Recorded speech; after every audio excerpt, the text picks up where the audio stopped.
Hello, everyone. Marcus Lob here. I'm joining from Homeland of the Housing Peoples today, and really excited to have a guest speaker of Jared Quistanahan Williams joining us. We've worked together and in a number of ways over the past few years, and it's always been such a pleasure to have his voice in the room and to continue to learn from him at all times. Jared, this is also a bit of the agenda. Jared will be speaking for approximately around a half an hour, 20 minutes to a half an hour, and then we're going to open up the room to questions and answers, but also just sort of discussion. Jared, when talking in advance, said that he likes to have more of a natural discussion, especially when working with youth and engaging with youth. So, just want to really encourage you to feel free to ask questions either in the chat or even better to open up the mic and to engage in that way. Thank you also for the questions that came in advance. We do have those bookmarked, and we will look to address those questions as well. Jared's seen these in advance, so Jared Quistanahan Williams is a Halkamenan language speaker, Indigenous chef, and Salish culture educator for Cowetson, leading local and international work to protect Indigenous food systems, cultural safety, and community self-determination.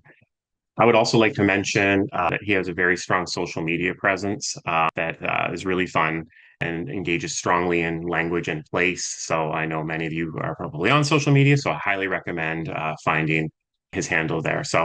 And not to mention that, but probably the best dried salmon, or as the Nutronolith refer to as upsqueak, I've probably ever had. Shout out to his tremendous skills in the kitchen.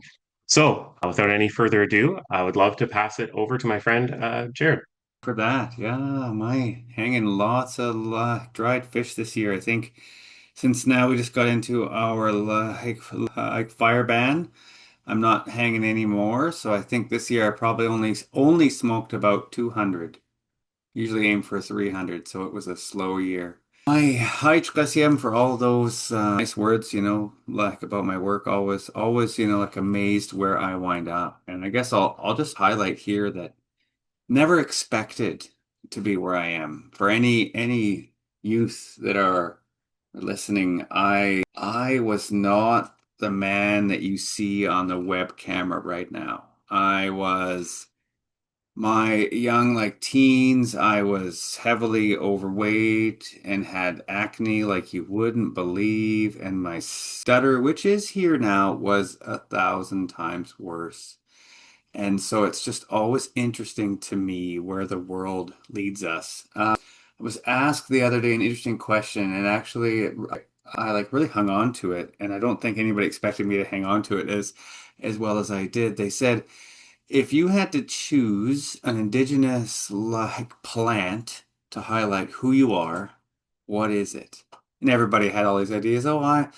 I'm a strawberry because I'm sweet, and I'm a cherry because of all these things. And I was sitting and thinking about it, and I thought I think I'm Tsan, and Tsachwan is also known as the June like plum or the like Indian plum. And when they asked me why, I said it is the very like first fruit to flower, the very first like flower of the year. It's even out in like early like March, late like February, yet it is almost always the last one to fruit. You get all these other fruits, but it's hanging on, and it really makes me realize that I spent quite literally 40 years of my life listening. I was, like a flower, absorbing the like knowledge and information around me, and I did not start to like, fruit until I was well into my adulthood. So when I like analyzed that, it was that I was the like first to flower and like listen, but definitely the last one to fruit. Anyway, who am I anyway? Siem na siya, yeah. Siem na Enta siem sku ta kawatsin maseta holmos Athens e ta holmo tlakan. I like to like joke that if I was to do this like introduction at home, all the aunties and all the elders would say, "That's just about you. Who are you anyway?" That this is what they want to know. They want to know who I am in relation to my family. And in this new world, we get so lost in this viewpoint that it's us. we're what, matters. And that can just like create this anxiety, right? Where you have to, like rescue your language and you have to harvest your food and you have to be healthy and you have to get a good job and get a good education. And no wonder anxiety is on the rise.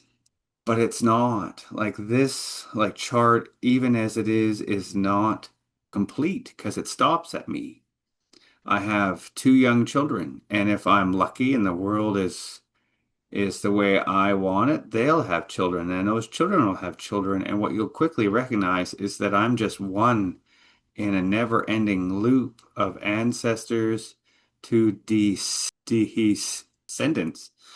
And so it like relieves that anxiety, especially because all these ancestors, all these, like relatives, they work with me. I'm not on my own. At home we use this line, you are a reflection of your, family. And that like means, and when I was younger, if I got in trouble, I was not normally chastised as hard as my like mother and father and grandparents were chastised. My actions were a reflection of how I was raised. So people would say, if he's acting like that, it's because of you. You did it like this. Now that I have young ones, I'm also in that space where it's like this, like reflection. It's all this adding up that we're not alone. We are the result of these ancestors, but we're also ancestors on our own. I quite often realize that in lots of movies and TV and stuff, they get this idea that they can, like travel through, you know, time, right? You can head, anywhere in time. And a lot of individuals have this idea, oh, if I could just travel through time and I could just, like change one action, oh, my life would be so much better. Just this one thing. But we're living in the past of our futures right now. So realizing that even those small things we do now can have lasting impacts on our, like futures.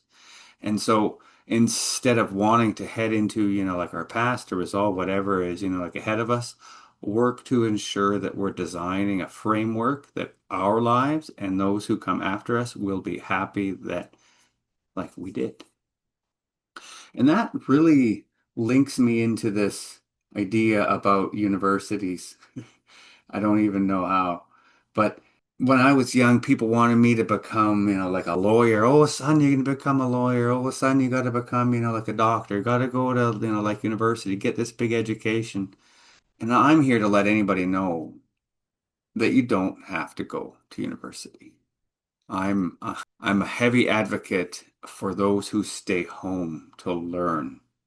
This is where I learned everything. I learned my language here. I learned my harvesting here. I learned how to hang dry like fish here. And this is not only like First Nations. This is anybody. This is where you learn your like genealogy, your and like language if it's from anywhere else. This is where you learn your recipes and your hands-on activities like how to knit, how to like chop wood, how to look after those around you. Like so much is lost when we leave our home with our community to go off to these educational institutions to learn about whatever it is we want to. And I completely respect and appreciate those who do, like sacrifice that home life in order to advance their education, but also advocating and reminding that we need someone to stay home. We need someone to spend the time with the elders to learn older ways. I learned about a lot of history and traditional foods and language and like preservation techniques and harvesting techniques and like analysis of the land and like indicator species and harvesting times and all that stuff at home with elders. And now I'm hired to head to universities to educate them because they don't have that information. So just always recognizing that our strongest education is often at home with our families. And that in that space and for anybody that's in an educational, position, we often don't recognize how small actions can change the outcome of the life of a child. When I was young, we would go spearfishing on the river, and the river would be high. And when the river's high, you don't want young children on the edge of, the water. You don't want them to get hurt. So my uncles, they like showed me how to cook like a fish over, like a fire when I was 8 years old. They said, "Oh, here's how you do this work." Then whenever we would go to the river, everybody would say, "Oh, gee, we're so hungry, son. We're so hungry. Are you able to do this for us?" They weren't hungry. They just wanted to keep me occupied. Little did they realize that that job of roasting like a fish over, like a fire would literally wind up as the job I do now. Like 38 years afterwards, right? That's my job. They had no idea. And how often do we hand children small jobs, just, trying to keep them occupied without realizing that that small thing could change the outcome of their life. So always recognizing that every interaction, everything we do, whether it's with elders or youth or our like mom and dads or with each other, can change each other's lives. What I do and what's happened to me is I learned that way at home and went off into the world and quickly realized that much of the world either had no idea how I lived at home and what I'd learned or directly attempted to contradict that knowledge. Things like indigenous people had no agriculture, they were just hunter-gatherers, or there was no idea of the like economy, or there was no law, or they didn't own land. All these ideas that I knew for a fact we had because I had learned that like the language which held all of this, like information. And so just always realizing that sometimes we learn things at home and we go out into the world and it can like feel like those two things can be at odds. And for a long like time, right? Okay, what's an example? When I was young, I'd learned when we're working with our like food, you've got to have happy feelings. Don't make any food unless you got happy feelings inside. Ice swallowing, gotta have ice swallowing. Two, when you're working with, like our food, no running around. Don't be rushing. If you rush around, you could get hurt. You could slice your hand open, whatever it is. Don't be in a rush. Slow down. Three, don't yell when you're working with our food. When you work with our food, it's predominantly women, and you're not supposed to be raising your voice around. There's a lot of trauma in those rooms. You don't be angry, you don't be yelling, you don't be rushing around. Imagine what it was like when I went to work in a restaurant. You think they're happy? You think that they're walking slowly? You think nobody's gonna yell? Hola, you learn real fast that the rest of the world is not like it was at home. And so I spent a lot of years wondering, was I crazy? Did I did I learn things wrong? And now as I'm the age I am, I've actually realized that no, I learned things right at home, and these like two worlds are able to exist on each other. And I wished when I was younger I had stood up for those earlier ideas because if I had worked to make the environment in which I worked more like the one I was raised, the people who worked in that environment would be so much happier. So just always realizing that sometimes we like know the truth even when we're not very like sure of it. This is just an example of what you can hold in your mind. This is was in the mind of an 8-year-old like child, my 8-year-old like child. When he was eight, 2020 happened, and as we all remember, the world kind of went upside down, and there wasn't a lot of access to like food. So he wanted everybody to be able to have access. He wanted everybody, to be able to eat. So we worked and we designed this. Obviously, this graphically, like visual one. I obviously like helped to, like adapt, but the like knowledge of what to harvest and when you could harvest it was in his mind. And so when we work with youth or when we are youth, understanding how smart we can be. Like, just because we're young, just because we're new to the world does not mean we cannot hold information. Can hold a monstrosity of information in our mind if we just have the chance to learn it. And all you need to learn this is to spend time outside and watch things roll through. After this, if anybody wants, I have also designed one of these that is completely like blank. So if you want to have your own, you want to design your own, I'd happily, like hand it out to you so that you can wander in the woods, look at what you can eat and have your own for where you live or how your household eats or what you're harvesting or even just what you're recognizing in the like environment, right? That's huge. And just wanting to recognize that not only do we learn in the home, we learn on the land. The elders here reference that the land, the river, and the ocean are our oldest ancestors, and they hold the most like knowledge if we just listen. Now, I just want to quickly walk through this like triangle so that we can all understand kind of my, I guess, framework for how I look at indigenous like foods and how they weave into our language and our land and our way of life. Because when you talk about indigenous like foods or traditional foods or First Nations, the foods, everybody gets ideas about like nutritional value and like harvesting from the land is obviously healthier and activity and stuff, and all those ideas are true. But there's something that is even deeper than that I just want to ensure everybody understands. So I'm gonna walk through the like levels of this triangle using one of my favorite traditional foods. Thank you, like Marcus, for highlighting that you like all the dried fish I make. It makes me feel so good. I've been hang drying fish since I can remember. Some of my earliest like jobs, we were hang like drying fish. We'd eat it all day, every day for the majority of the year. And anyway, when we eat dried fish at the very like top of this like triangle says, like eating, we normally eat it with what we call eitna or like ulican oil.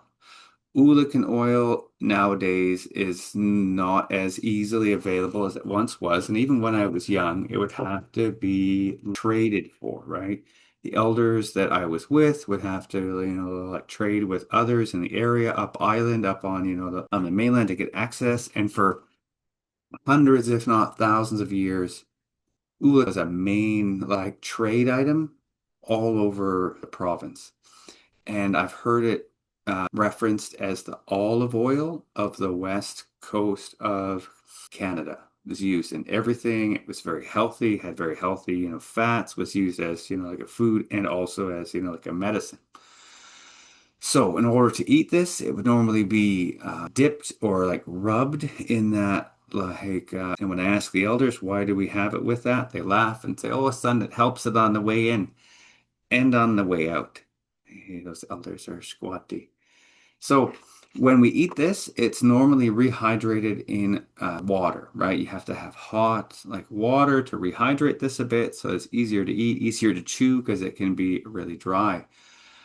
And in this new world, it's easy to heat, like water. You have like a pot on a stove and you heat it up and there's some water. But in the old world, without like metal or a pot, how did we heat water? We had to heat up specific rocks. And then once those rocks were red hot, we would like lower those rocks into a water-filled, heat-resistant, watertight con container, also known as a thump or a like bentwood like box with a lid. If you can imagine a red hot rock in that, like water, the water around the rock expands immediately into steam, and the heat from the rock like transfers into the water, heating the water.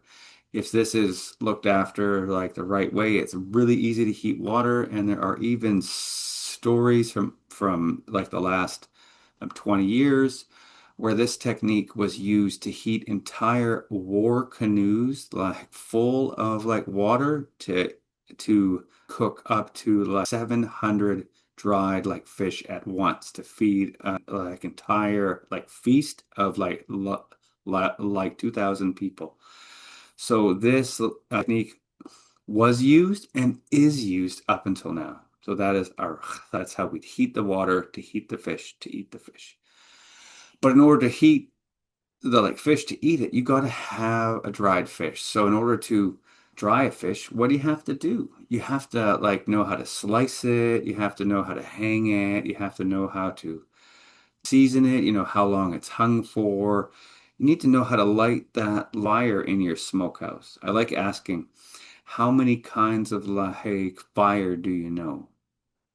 And like most youth, even probably when I was young, I only, I like would have answered that I knew, like hot dog fires. But there's smokehouse, like fires which are like low to the ground, cold, no flames, only smoke. There's like rock heating, like fires to heat up those, like rocks that you have to use to heat up the water that use like specific woods and specific, designs. And there's like roasting fires, and then there's like pit oven fires. There's steaming fires. There's lists of them in the old world that we don't use anymore. So in order to hang dry fish, you have to know how to look after a smokehouse fire. So you have to know that. But also when you hang your like fish, it's hanging in there for 3 to 5 like days. And you need to ensure that that smokehouse space stays between 12 and 29 degrees 24 hours a day for 3 to 5 days. If it gets too hot, all those ones that are hanging like the rafters will, like rip and land on the floor. If it gets too like chilly, it all actually condensates and gets wet and rots. So you need to ensure that you're in that space the entire time, which means you're having to, check your fire every, like 2 hours for 3 to 5 days. You also have to learn the like tools. If you look at the ones hanging in the rafters, they have these horizontal sticks holding them spread open, okay? Those sticks in our language are our te'ets. Te'ets. I don't expect you to use the word if you don't want to, but the word is te'ets. Now, I highlight that word because when you start learning our shrubs and our like plants, you will learn a word for a plant that we now know as spirea. What do you learn from the name spirea? Probably not much. The word that we have for spirea is te'ets asp. Te'ets, like the word for hang for those sticks, is also te'ets, but asp on the end. So te'ets asp. So it translates literally to the shrub you use to make your te'ets. There are so many examples of that in our language. One easy one right now that everybody can probably understand is our longbow. Our word for longbow is our tahwats. Tahwats. Tahwats. And once again, you would learn the names of our trees. You'll run into a tree that we now know as the yew tree. What do you learn from the name yew? Not much in this new world. In the old world, okay, maybe there are, like were, like reasons that I'm not, like aware of as to why it was the yew tree. But nowadays, it's not really relevant. Our word for yew tree is tahwats asp. Tehuatzalp, the tree you use to make longbows. The more you learn our language, the more you start recognizing that it is quite literally a recipe for life. It'll help you learn how to live on the land just by knowing the language. I like to use the example that Holcomb Eatonham has no ego. No shrub, no land, no mountain, no river, no animal, no star is named after anyone. It's all named after what it is and what it is used for. Our language is a living memory. So, in order to hang dry fish, you have to know at least that much. But in order to hang dry fish, you got to have a fish. So, you got to know how to harvest them. You got to know when they're in the river. You got to know what species is in the river and when it's in the river. You got to know what they look like underwater because you want to aim specifically for weaker like male like fish, leaving majority of the females and larger, healthier like males to reproduce. So not only do you have to be able to watch that like fish swim up the river, underwater, across the river, now you have to identify its species and its like sex. Is it's like swimming up like river between 20 to 40 kilometers an hour. And when you can do all that, you got to throw your spear and hit it in the right spot. The elders at home laugh and say you want to hit it in the neck. If you've ever looked at, like a fish, they don't have a neck. So it's kind of a joke, but it's also true. You want to hit them in between the head and the main area of like the body, which I guess is its neck. Because we eat the meat from the head and we eat the meat from, the body. So you want to hit it in this very, I'd say a 1 inch by 3 inch wide space. So in order to harvest, you have to know all of that. And that starts when we're young. And that like visual, I have two of my sons there. One's probably like 6, one's probably 8. And then off there's two of their like uncles and a grand like father upriver. So it's all happening at once. We're all working as one. They are lower in the river so that they get the very like first throw, so that they're not, so that those animals on the river are not already like frightened and like traveling extra fast. This hands them an opportunity to have the very first try so that like they can learn. Just while we're here, there's a word there right above the word for spear rods. Those are those two rods that hold on to the spear like points. Those rods are called catho. Now, once again, if you learn our shrub names, there's a shrub that we now know as ocean spray that is traditionally known as caith asp. Caith asp, the wood you use to make spear rods. So many simple examples of that. Everything here called almost translates in its own like way to a rainbow hairline. So that line that's on the end of it, when you throw that spear, looks like a rainbow and is, almost like a hairline. All these words are rooted in what they are. So you have to know that like in order to harvest a fish.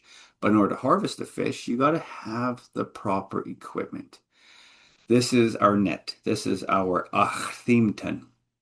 Now, what is an example of what you need to know in order to have an ach? You have to know how to harvest all aspects of it because you cannot acquire one of these at, like a Walmart, right? These are not like, for sale. These are all like wooden and hand crafted out of things from the like environment. So, that hoop is a specific wood, that shaft is a specific wood, but yes, the majority of my like relatives now will actually just acquire the already like woven net. But if you had the like time and the help, you can also weave the net. Just highlighting that there are varieties of this net where that hoop wood needs to be harvested at a certain like time of the year so that it can warp without snapping. Certain like families use a specific hoop and that hoop needs to be harvested, as I was referencing, at a specific time of the year so the wood is easy to like warp without snapping. But as you like look here, there's at least three varieties here in this one visual. There's got to be 100 varieties.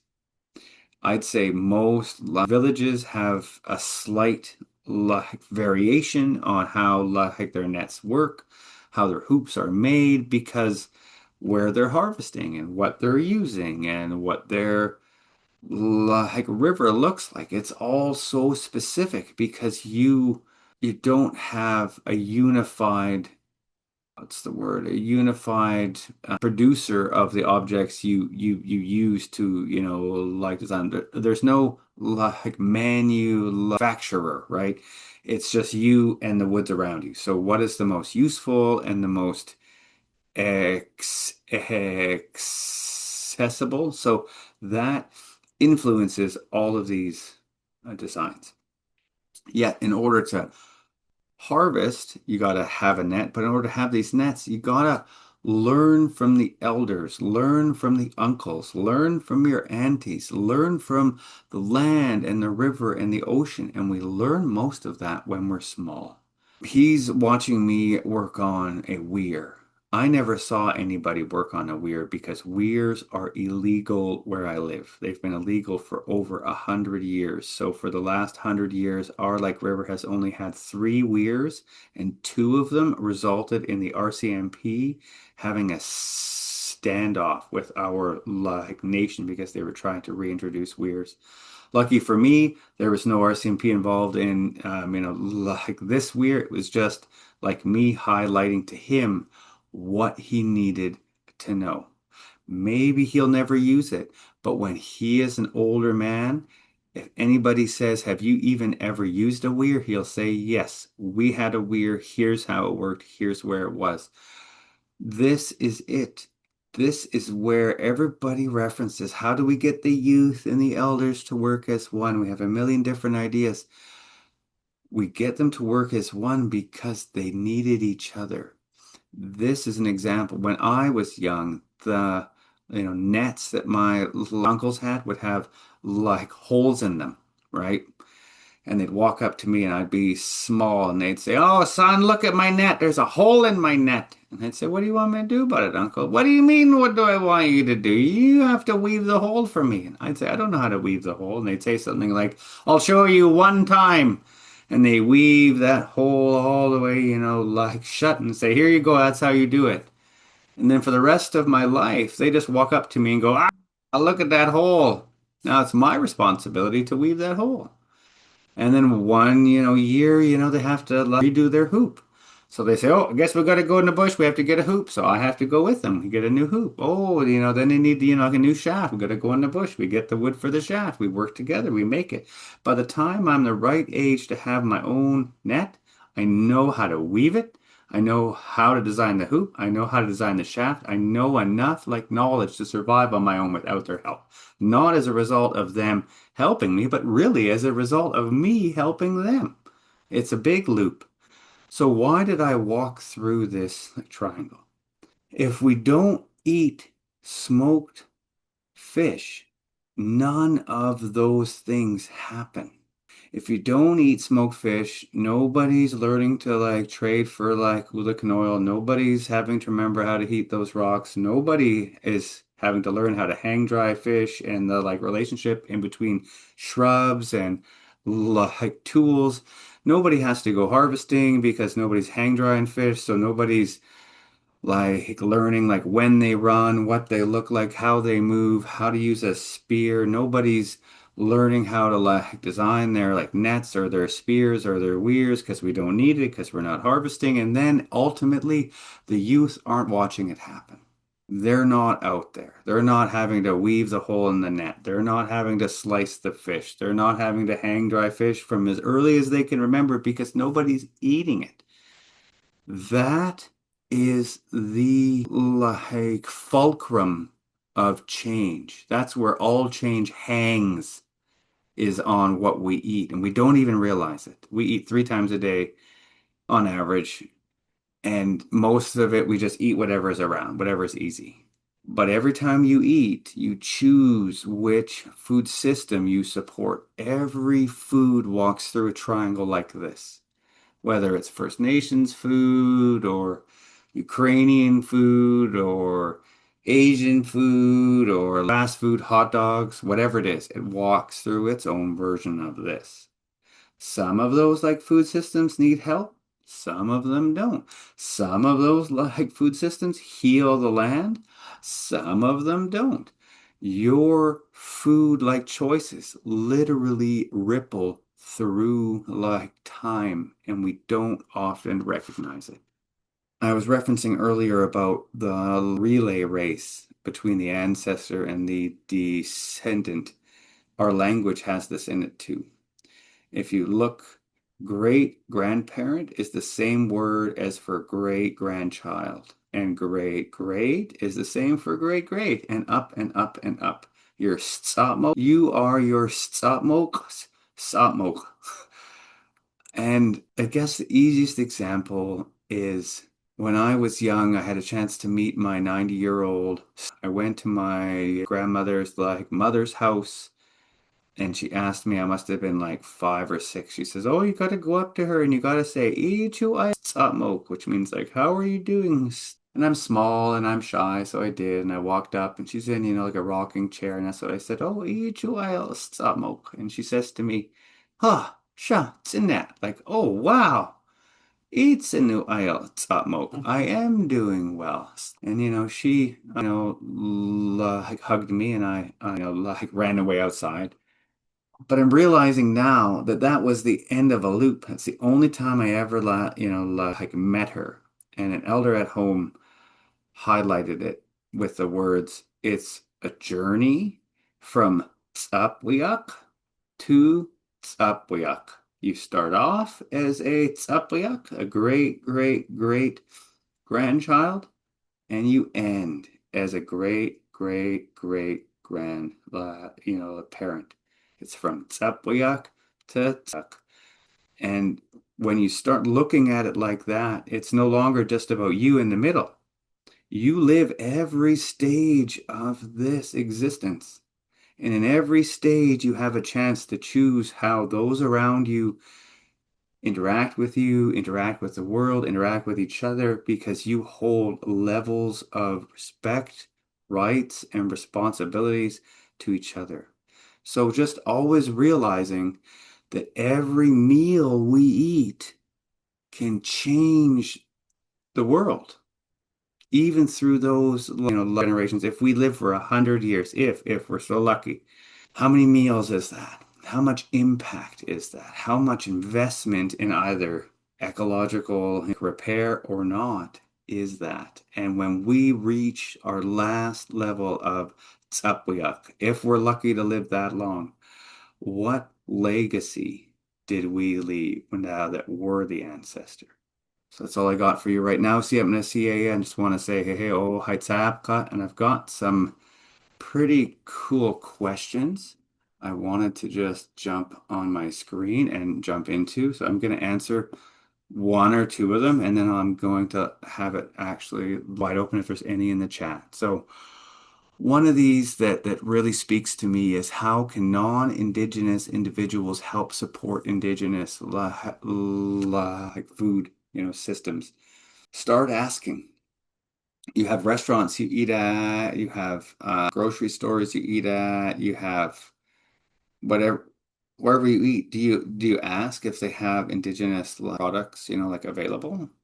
Is there anything on, like the menu that was harvested like through indigenous hands? Is there anything that is traditional to these lands on your menu? And you know what? In the beginning, they're going to look at you like you're from space. But if everybody starts asking that question, they can't ignore it. And there are indigenous like foods that are available. There's like producers like authentic indigenous like seafoods. There's like tradish jams. There's like nos seafood. So there are spaces that are slowly starting to, like emerge, but these are all new because no one up until these last years has even asked that question. But it was asking that question that led to these like indigenous enterprises. So this is one question, but it's two questions. It's how can we make eating healthy choices easier when we live in a world with so much like processed like food, which is also how do we fight like back against the like push for ultra like processed like foods like becoming the only affordable option. Remember that calendar I just had up, which you can absolutely like have access to. Start eating from the forest. I don't mean go harvest everything and like have it up, like for sale. I mean, maybe if you eat, let's say, just off the top of my head, you eat 2,000 calories a day.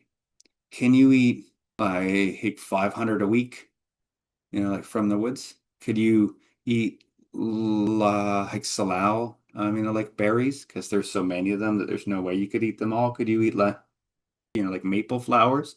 Because there's like so many of them, there's no way you could eat them all. Could you look at those resources that are so overly like abundant in the woods and eat those and start changing what you're eating to eating that? It's not just that it's healthier for you and it's going to, like link you with the rhythms of the environment and the health of your space and like an indigenous diet, not even just for that, but now those mega corporations are losing opportunities to like feed you X amount of calories every month. And they're going to notice that if everybody starts doing that, it's going to all of a sudden going to change what they have. And this leads me into this other aspect of what I like to refer to as like pre-chewed food. Most ultra processed food is literally engineered for what they refer to as mouth like feel. You eat, like Doritos because they're crunchy and then they're soft and then they're in the hatch. You eat, like donuts because they're nice and soft. You eat, like bread because it's, like nice and soft. You start eating dry fish or like salal berries or maple flowers right away, you'll realize that, wow, you have to chew your food now. It's not just, okay, crunch, crunch, crunch, eat, swallow. No, it's like you're chewing. And when I work with youth, especially, I always, like hear that, oh, wow, this is really chewy. This is work. And I just laugh and I think, you know what? It's not work. It's that we're so used to less work. We're so used to this, what I've like referred to as like pre-chewed food. I use the example of our shoes. If there's, like a rocky, like walkway, if you want to, like walk on it, it's easy if you're wearing shoes. If you remove your shoes and you walk on that like walkway, what happens? Oh, oh, oh, oh, all the way. Oh, oh, that hurts my feet. Did we always wear shoes? No, ancestors didn't wear shoes. Not that, like not that I want you to hurt yourself, but I want you to realize that these ultra like processed like foods are like shoes for your mouth. We are slowly like forgetting how to chew and changing our internal gut micro like biome to not even handle these like foods. And it's only been like 30 years most of them have existed. So it's time now to try to like push out and say, I want to chew my food. I want to eat like food that tries to keep everything on the inside of me, like alive and healthy. So I could answer all of these questions and we would run out of time. But I want to leave some space if there's anybody here, like now after like listening that has anything I'd like to ask. So I'm going to leave a bit of space. Hey, hey. Firstly, just want to say thank you, Jared. Amazing always to hear you talk. I feel like I just want to like lean back against like a tree stump and stare off at clouds or something when you're talking. But yes, we do have time. We do have time for questions. Please, as you can see, Jared is very like, warm person, and he's open into engaging in your queries. And so, you can put them in the chat, or you can just put up your hand and ask questions. So we really want to encourage it. We have about 15 approximate minutes to do so, and so yeah, I'll open up the floor. I'll ask a question. I'm being really interested in increasing and growing out camas as a food source, and I'm wondering if you have some gardening and growing advice. I'm out in Kwantlen territory, just about 45 minutes east of Vancouver. And I think I have not quite the right variety. I think I'm growing out one that's lighter blue rather than, and just because friends are sending me pictures from the island of a much deeper purple camas with maybe more compact flowers. Anyway, any advice would be very Sure. well. I'm a huge advocate for the like introduction of traditional indigenous agricultural like food like products into Western agricultural spaces. So I love that you are trying to like, introduce what we like refer to as span like onto your lands. The reality that I'm one of the hats I wear, I know it's probably like hard to actually, like wear hats, but one of the hats I wear is I am the like chair of the Indigenous Advisory Council to the like Ministry of Agriculture and Food.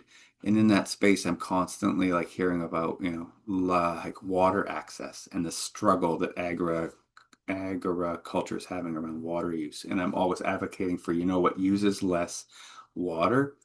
Local indigenous agricultural foods. Actually, they don't even really need any water if they're looked after properly. So your question is kind of two questions. One, I'm not sure of every like genus of Chamaecia, but I know of two. There is giant camas and there is common camas. And I also know, as a person who's on the internet a lot, that you can turn up the contrast and make things look like more vibrant. So maybe it could be that too, because I don't have examples here, but the camas that you would look at on anything I do is probably more like vibrant as a result of I want to, like draw your eye. An amazing resource and wonderful human is Amy, A-M-I, like Peltier. I think it's Pelter, something like that.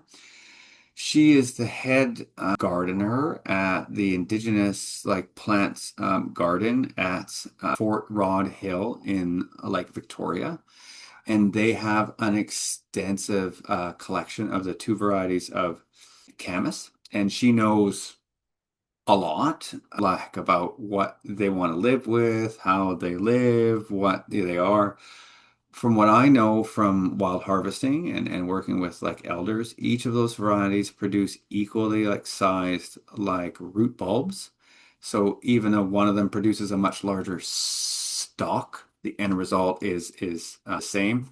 I feel that there's a book. I don't know if it's on my shelf right now called Hamas, and it's all about traditional harvesting like techniques and how it lived. And long story like short, it was harvested by rolling over a small like mat of like earth, approximately I guess like a meter by a meter by about 3 to 6 inches in the earth would be like rolled over, and you could like remove the larger like ripe like roots and like return on the mat onto the land. That harvesting technique loosens up the earth.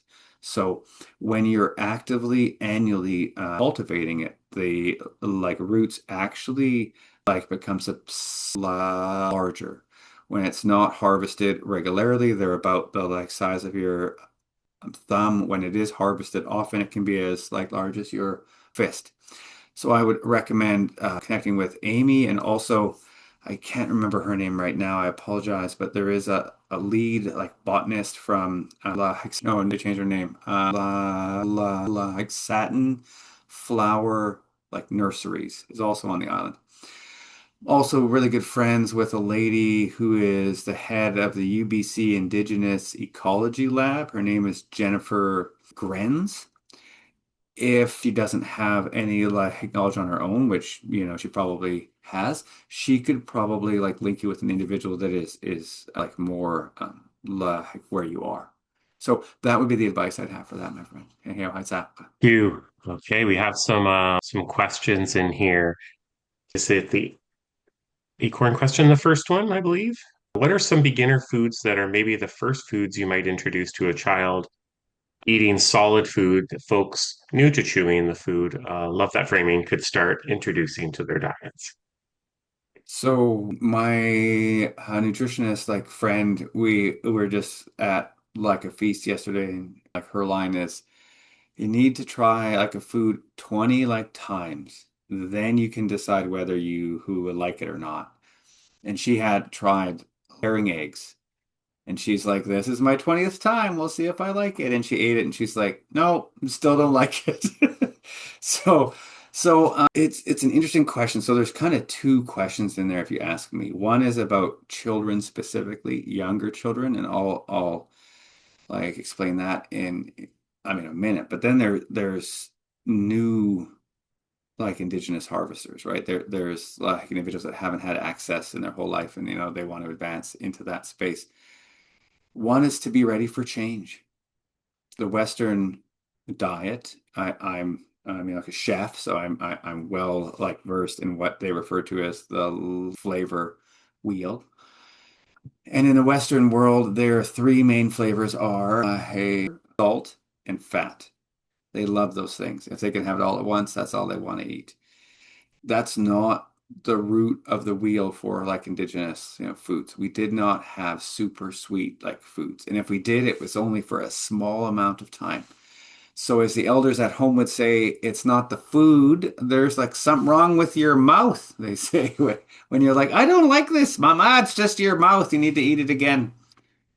And so, what do I mean by that? Young like shoots. So one of the like foods you can eat now would be the young like shoots of the like thimbleberry or like salmonberry plant. Have to like, make sure that's what it is, and you're not accidentally having the wrong one. So you have to, learn how to properly I like identify them. If you want to know once you have them, how you eat them, I've got like videos all over the place on how to eat them. But in the old world, those like shoots would be incredibly sweet. In the new world, they taste kind of like cucumbers. It's just, like watery, right? You're not, we're, our mouth is like so like trained on sweet foods that regular wild harvested sweets aren't strong enough to really, like register. It's like a drug, and we've got a high tolerance, right? So we need to eat sweet things to even register it. So we have to be ready. So what is our like wheel? Our wheel is like salt, fat, and bitter. So most Western like diets, with the exception of coffee and extremely dark chocolate, they don't like anything like bitter. If you have it, usually you're like, oh God, what is that? A lot of our, like foods that we really like are rather like bitter or like salty or are like fatty. So just having, like that in mind, realizing it's not the food, it's your mouth, and that you need to like try things 20 times. What are ones I would like recommend for those who wanted to start? Like salal berries, like salmon berries, like thimbleberries. Those, have it in your mind when you have it in your mouth that those are really sweet, but you won't really register it as all that sweet. And you'll be like, wait, why is it not as sweet as he referenced? Because you're used to eating sweet foods. Try, if you wanted to actually like try something wild, try having no super sweet like foods like for a month. And then like try those other, like wild foods again, and you'll be like, ding, it is sweet, right? So there's that. Now, young children, our elders ask us always to ensure that young children get to eat our like foods while they're small. And I never understood that until I had like children of my own. I have like two children. When I had just one child, much things were easier. So I was able to hand him access to all of our live nutritional foods, like dried meats and like octopus, all these foods. And the other like child, when he was young, I was overwhelmed. I'm kind of like the like mom at home. I'm the one who's usually like with, the young ones. I do all of, like our meals and stuff. And I didn't get that chance. I was too busy. So he didn't have access when he was young. And now that they're almost young adults, my eldest loves our food, wants to eat like, dried fish, wants to eat octopus, wants to eat out of the woods with me. The younger one is like, ew, Dad, what's that? I don't want to eat that food. And I'm like, how are you like that? You're my son. How do you not eat traditional foods? It makes me so upset. But it's that realization that we don't even realize it, that our palates are designed when we're small. What we eat when we're young is what we'll want to eat when we're old, whether we recognize it or not. So that was a lot of answer for one small question. What's the next one there, like We've Marcus? got two. I think that we have room to answer one here in the webinar. The other one we can send over to you after. And if any other ones come in here in the next few minutes, like if you're open to it, we could just fire them over in an email. But I'll go with Absolutely. Maya's, and then I think that'll give us enough time to then wrap up that corner after. So Maya says here, it's a bit of like a thing. What you said about staying home to learn stuck with me. I come from immigrants who were determined to assimilate into white settler culture and leave behind our Filipino heritage. So for me, I've always felt like I do need to leave home to learn and connect. Even when seeking out traditional knowledge in British Columbia, living with people who are so determined to embrace settler culture seems like a barrier to my learning. I wonder what you think of this. Maya, you struck a nerve. I did a cultural like safety class with these 20 workers who work in government. And one aspect that I like to do is when we do our introductions, I ask everybody, if you know a language that is not English, that is your language, please introduce yourself in your language. And you don't have to, like translate. It's okay. Let everybody rest with the uncomfortableness of having to hear a language that maybe they don't understand. Because we should all have that in our life, right? We should all understand that we don't know everything and nobody else has to, change who they are, for us. And there was this man, he must have been 35, like suit, tie. And he did his, and I didn't recognize the language, but it was like Filipino. And afterwards, he took this really deep, like breath and just exhaled really long. And everybody, like in the room was just, like waiting for him. And he said, I haven't spoken that language in 20 years, he said. He said when he moved over here with his mom and dad, they stopped. He said that was a huge aspect of it. They were not allowed to speak the language in the home. They had to learn English. They had to learn to eat, these foods and all these things. And he wasn't allowed to use the language, and he had not allowed himself to speak it in that long. And everybody in the room is just, shocked. And then actually, it's exactly what he said afterwards. It's just always left me. He said that he works on like a team where most of them are from the Philippines, and that they all know their language. But he said in that room, they all speak English, even when there's nobody else in the room but them, and they could all be using their language. They all speak English. Freaking broke my heart. I was a mess.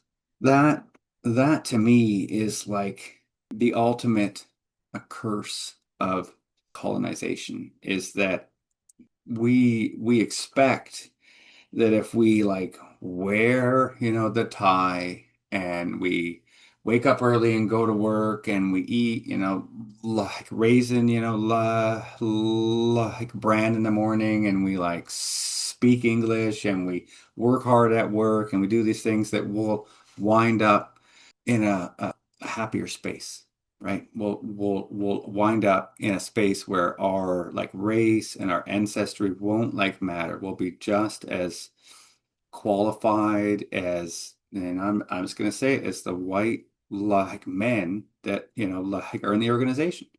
But it won't happen. And it's brutal. It doesn't matter how much we run up that mountain, you're Sisyphus. You're going to get to the top and then it's just going to roll back down. You're going to have to go get it again and bring it back.